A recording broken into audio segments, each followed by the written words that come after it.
gitu. Nah, dia jadi udah nggak tahan, lempar lagi kemari. Gua nggak kuat udah putus-putus, kata bahagian ini. Lempar lagi ke pusat perasaan. Pusat perasaan yang dia udah nggak kuat dari tadi. Dia lemparlah ke bahagian anggota tubuh yang berada di bawah koordinasi dia, ya, misalnya ke lambung, ya, yang bekerja otomatis, ya, lambung, paru-paru, jantung kan bekerja otomatis, ya. Lambung kagak tahan, gitu makanya sakit mah. Dilempar ke jantung, makanya gangguan jantung. Ya, dan gangguan hormon, dan itu menurunkan imunitas tubuh. Bayangin kalau stres itu terus dipelihara, itu yang terjadi, ya, gangguan bagian organ. Sekalian kok semuanya terganggu, stroke. Jadi banyak sekali penyakit yang terjadi bukan disebabkan oleh karena gangguan organ itu, tapi karena stres. Jadi bagus banget di topik ini dipilih, ya. Baik. Akibat stres berisiko menurunkan imunitas, kekebalan tubuh itu dulu. Karena udah nggak ada daya tahannya. Daya tahannya diserang terus pakai serangan itu tadi, ya, selang. Jadi nggak bisa kita melawan penyakit dan infeksi, mengacaukan dan merusak stabilitas emosi. Udah jelas, ya, udah jelas. Mengganggu perkembangan sel-sel otak. Kalau kita sekarang, karena mama membesarkan kamu seperti itu, kamu nggak sengaja mama lihat melakukannya juga kepada anak-anakmu, maka itu yang terjadi pada anak-anak. Imunitas tubuh berkurang, ya, nggak bisa melawan penyakit dan infeksi, belum kasih obat apa juga, makanya emosinya begitu dia teriak-teriak, baru sekarang ketemu semuanya, ya, yang dari pesantren pulang, yang dari boarding pulang, semuanya ketemu di situ, tidak pernah kenal, selama ini tidak pernah berbulan-bulan seperti ini, semuanya kacau banget. Kenapa? Karena tadi, dari awal. Jadi banyak sekali yang mesti harus diperbaiki dan hati-hati, mengganggu perkembangan sel otak. Saya bicarakan dulu dampak panjangnya, ya. Oke. Stres yang ditimbulkan oleh penolakan diri, disiplin yang terlalu ketat, itu kan tadi kalau misalnya 12 gaya populer itu kayaknya kayak kita nggak bisa deket gitu loh sama ibu kita itu, karena kita punya rentangan emosi yang cukup jauh. Dan bisa juga kekerasan fisik, kekerasan seksual, kemudian terjadinya itu menyebabkan radang pada darah nantinya, ya. Lalu mereka 2 kali lebih tinggi terjadi dalam jangka waktu yang lama, selama kurang lebih 20 tahun.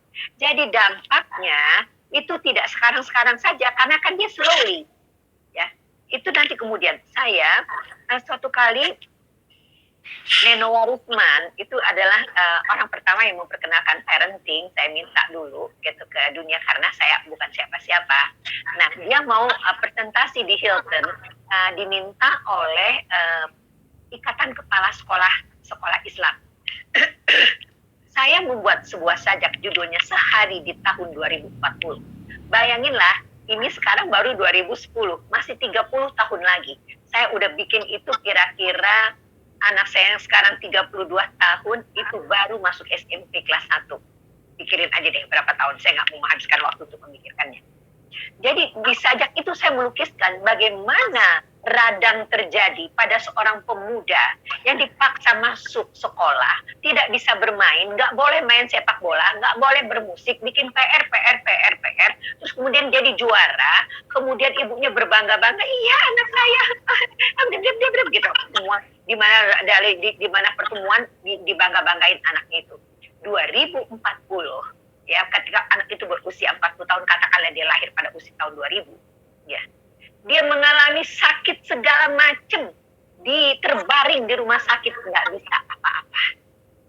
Ya, sementara ibunya di rumah bawa kamar jatinya sudah mulai menua, ya, piala anaknya dari SD sampai perguruan tinggi berderet-deret, yang digantung-gantung, semua bergantung-gantung, menangis menyadari bahwa dulu keliru dia. Sehari di tahun 2040. Oke. Nah, jadi apalagi tinggi tingkat peradangan, ya. Kenapa ada C-reactive protein, ya, ada fibrinogen dan sel-sel imun akan meningkat risiko seseorang terkena penyakit jantung dan diabetes. Sebentar. Oke, saya punya serangkaian lagi, nggak ada gunanya, tapi begitulah, dari sajak itu saja tadi, bisa dibayangkan apa yang terjadi 2040. Oke. Nah, teman-teman sekalian, sekarang lihat list emosi Anda yang tadi Anda buat. Oke, saya kasih tipsnya dulu nih dalam waktu yang pendek. Boleh nggak sekarang emosi itu tadi stres, kesel, marah, benci, apalagi tadi lelah jiwa dan semuanya, kasih angka ya, kasih angka 0 sampai 10 ya. 0 sangat tidak benci, 10 sangat benci. 0 sangat tidak marah, 10 sangat marah. Oke. Kasih angka duduk dengan cepat. Anda itu angkanya di berapa? Di angka berapa? Des, tolong Des dengan cepat Des yang Desi bikin tadi. Nah. Iya. Oke. Di angka 6, Bu. Oke. 6, terus masa semuanya 6? Semuanya 6 ya? Semuanya 6 kan ada beberapa emosi tadi. Ya, diangkain. Ya, berapa? Rata-rata. Oke, ada yang 6, terus berapa lagi? Rata. Ada 7. Terus? Oke, gini deh, Des ya. Gini deh, ibu-ibu. 6 lagi. Ya. 6, 7, 8, 9, 10. Anda lihat soal pertama gini. Berapa banyak yang di atas 5 angkanya dan berapa banyak yang di bawah 5? Kalau banyak yang di atas 5, itulah stres Anda tidak datang hanya karena COVID. Tapi Anda membawanya dari dulu. Dan jangan-jangan Anda telah tularkan itu kepada anak-anak Anda. Sampai sini jelas ya? Oke. Jadi sekarang, yuk kita lepasin dulu. Karena kalau Anda tidak lepasin, ini akan berlarut-larut. Pertama Anda yang akan luka dalam, kemudian anak Anda akan luka dalam. Ketika dia menderita seperti Anda sekarang dan mungkin lebih, oleh karena sekarang kondisinya ke depan lebih sangat tidak menentu. Kalau saya punya waktu saya akan sampaikan. Nggak, kita lepas caranya ya. Sekarang kasih tipsnya dulu. Kan tadi judulnya kan adalah COVID di rumah saja tanpa stres ya kan. Kalau kita nggak kenalin, kemudian kita tidak atasin, terus apa gunanya kita ketemu? Daripada saya kasih teorinya, mendingan saya kasih prakteknya. Setuju nggak? Setuju ya? Oke. Saya merefer ke surat Al-Imran ayat 159 ya. Ini cara solusinya. Oke. A'udzubillahi minasyaitonir rajim. Bismillahirrahmanirrahim. Fabima rahmatan minallahi linta lahum walau kunta faddan ghaliza qalbi lam faddu min hawlik. Kalau bukan karena rahmat Allah, kita tuh nggak punya kelemah lembutan. Jadi sebetulnya kita itu ada unsur kelemah lembutan di dalam diri kita bersama dengan proses penciptaan kita. Tetapi tadi pengalaman-pengalaman hidup yang nggak usah diuraikan lagi, itu membuat kita menjadi, kata Allah, bersikap kasar, berhati keras. Atau bersikap keras, berhati kasar. Ya.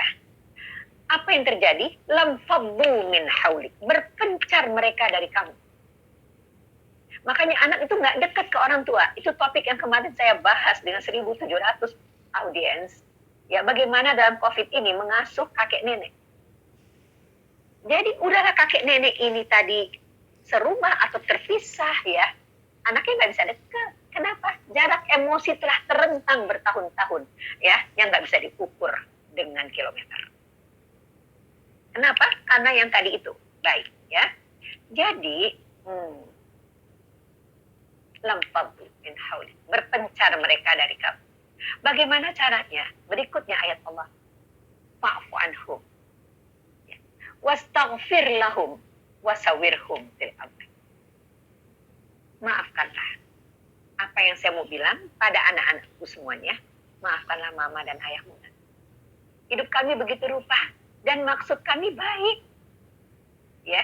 Tidak semuanya kan bermaksud jelek dan semuanya pengasuhan itu tadi kita lupa karena buru-buru dan fokusnya stres. Tolong sekarang teman-teman dengan segera, cepat menulis di sebelah kanan apa saja pengalaman indah yang didapatkan bersama dengan orang tua dulu. Oke, tulislah. Oke, Des. Apa Des yang paling menyenangkan, Des? Des, responnya Des. Pastinya jalan-jalan satu keluarga. Oke, apalagi? Silaturahmi pastinya. Apalagi? Kalau saya pribadi, ya jalan-jalan dengan mempergunakan motor side, yang motornya yang di sebelahnya ada side itu. Oke, Ya itu yang paling membekas. Oke, cukup deh ya. Oke, itu dulu ya, karena kita nggak ada waktu. Baik, ambil yang motor side aja ya, yang ada side-nya ya. Oke. Jadi gitu, kembali ke tadi itu, kalau buru-buru gini nih, jadi hilang.